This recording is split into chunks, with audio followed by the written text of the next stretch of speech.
Assalamualaikum warahmatullahi wabarakatuh. Beberapa hari yang lalu saya menerima sebuah broadcast gambar lewat WhatsApp di mana salah seorang pengusaha terkaya di Italia meninggal dunia karena kasus COVID. Yang menarik dalam tulisan tersebut ada kata-kata dari putranya yang mengatakan bahwa selama ini dia hidup dalam berkecukupan. Apapun yang dia inginkan, semahal apapun yang dia inginkan, kemungkinan dia bisa membelinya. Tetapi yang menyedihkan di akhir-akhir hayatnya ketika dia kena COVID, ternyata nafasnya itu begitu sesak, sehingga udara yang tadinya gratis pun tidak mampu dia dapatkan. Nah, terlepas dari kebenaran gambar ini dan video ini atau tidak, saya berusaha tadi mencarinya, tetapi ada hikmah di balik itu mungkin yang bisa kita pelajari untuk kita bersyukur lebih dalam lagi atas nikmat Allah. Nah, ibu bapak sekalian, Allah ini telah menitipkan paru-paru kepada kita, di mana pada saat COVID ini menerpa dunia, maka paru-paru itu menjadi salah satu target organ. Paru-paru itu seakan-akan tenggelam di dalam air sehingga penderita merasa sesak. Nah, ini sebuah pelajaran bagi kita. Allah telah menciptakan paru-paru di dalam tubuh kita itu jauh sebelum kita lahir.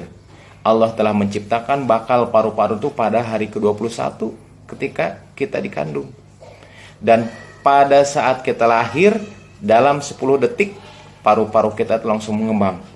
Dan sejak saat itulah paru-paru kita itu menghembuskan nafas, menghirup nafas tanpa henti-hentinya, tanpa istirahat, tanpa jeda waktu. Dan hebatnya lagi, paru-paru bernafas tanpa kita sadari dan tanpa harus kita kerjakan, melalui autoregulasi yang ada di otak. Begitu karbon dioksida meningkat, maka laju nafas akan meningkat pula.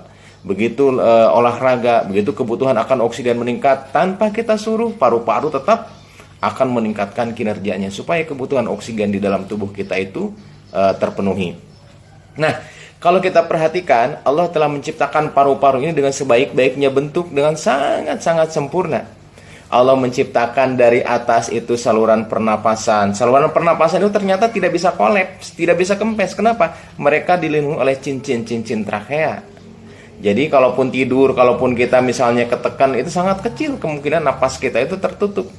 Karena Allah telah menciptakan cincin yang begitu kokoh sehingga saluran napas itu terbuka. Saluran napas itu masuk lagi ke dalam dada, kemudian juga bercabang menjadi 2. Sampai cabang yang paling kecil, lebih kecil saluran udara ini dari rambut. Dan tibalah saluran udara tadi ke daerah terminal akhir yang disebut dengan alveolus. Nah, di alveolus inilah terjadi pertukaran udara yang masuk ke dalam paru-paru, yang kaya akan oksigen, kemudian nitrogen, kemudian ditukar dengan hasil metabolisme yang ada di dalam tubuh, CO2 keluar.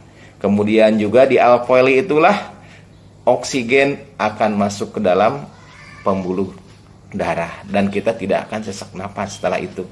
Dan ternyata di dalam tubuh kita ini Allah telah menitipkan antara 300 sampai 500 juta alveoli.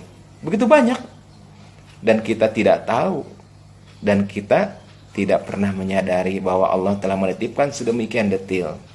Bahkan kalau kita runut saluran napas ini dari mulai trakea, kemudian bercabang menjadi bronkus, kemudian juga bercabang lagi bronkioli, bercabang lagi sampai ke bagian terkecil, ternyata kalau dijumlahkan panjangnya itu sekitar 2400 km. Bayangkan betapa dahsyatnya ciptaan Allah ini. Antara Aceh dan Lampung saja jaraknya itu sekitar 2044 km. Berarti saluran napas kita lebih panjang dari jarak antara Aceh dan Lampung. Sangat dahsyat sekali. Dan kalau kita lihat alveoli yang Allah titipkan di dalam paru-paru kita ini, kalau diluaskan permukaannya kurang lebih antara 50 sampai 145 meter persegi, suatu jumlah yang sangat luas. Sementara sekarang kita tidak tahu bahwa Allah telah menitipkan fasilitas yang sangat dahsyat itu, dan sampai saat ini paru-paru belum ada gantinya. Jadi kalau operasi jantung sementara bisa dihentikan untuk apa? Dengan menggunakan mesin. Tapi kalau paru-paru tidak ada yang bisa menggantikan perfusi oksigen ke dalam tubuh manusia sampai saat ini. Dan Allah juga menitipkan otot-otot di dalam rangka dada kita untuk menarik napas, untuk memperluas dinding dada bagian dalam. Allah menitipkan 11 pasang musculus intercostalis interna, musculus intercostalis interna, externa. Kemudian Allah juga menitipkan diafragma untuk apa? Agar kita tuh bernapas. Dan hebatnya napas yang kita lakukan itu tanpa sepengetahuan dan tanpa sadar kita. Bisa sadar tapi jarangnya tidak sadar kita bernapas, sehingga kita tidak pernah lupakan untuk bernapas. Jadi itulah kehebatan-kehebatan Allah yang dititipkan kepada manusia. Jadi kalau kita nurunut lebih dalam lagi, memang kalau kita jumlahkan rata-rata orang dewasa bernapas itu sekitar 16 kali per menit. 16 kali napas, 16 kali napas. Kalau dijumlahkan per hari sekitar 23.000 kali kita bernapas. Suatu jumlah yang sangat besar. Bayangkan andai kata kita harus bernapas, kita harus sadar, maka sehari-hari mungkin kita hitung napas saja. Dan udara yang kita hisap rata-rata per hari itu antara 6,3 sampai 13 liter per hari. Andai kata kita jumlahkan mungkin ibaratkan galon aqua, galon air mineral itu sekitar 19 liter isinya.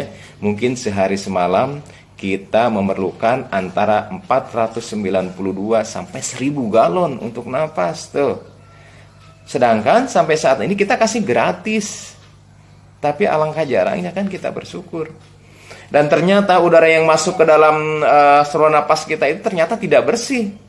Ada jamur, ada bakteri, ada virus, kemudian juga ada polutan dan sebagainya. Tetapi ternyata sampai saat ini kita jarang sakit karena saluran pernapasan.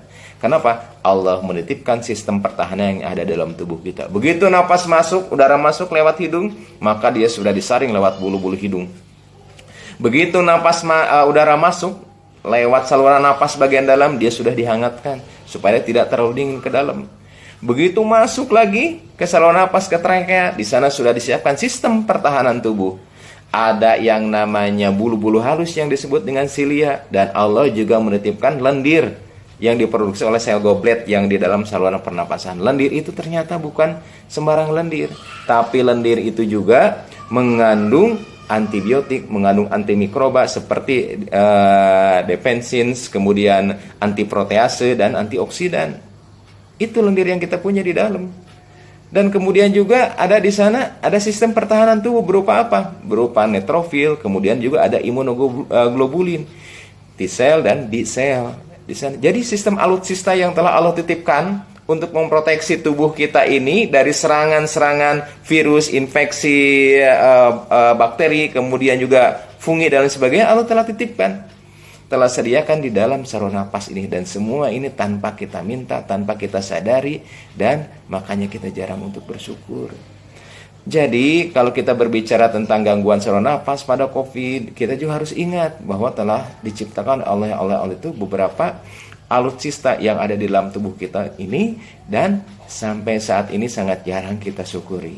Oleh sebab itulah marilah kita sama-sama mengambil pelajaran dari kasus-kasus demi kasus ini, bahwa selama waktu kita hidup berapa tahun ini, ternyata Allah lebih banyak menitipkan waktu sehatnya daripada waktu sakitnya.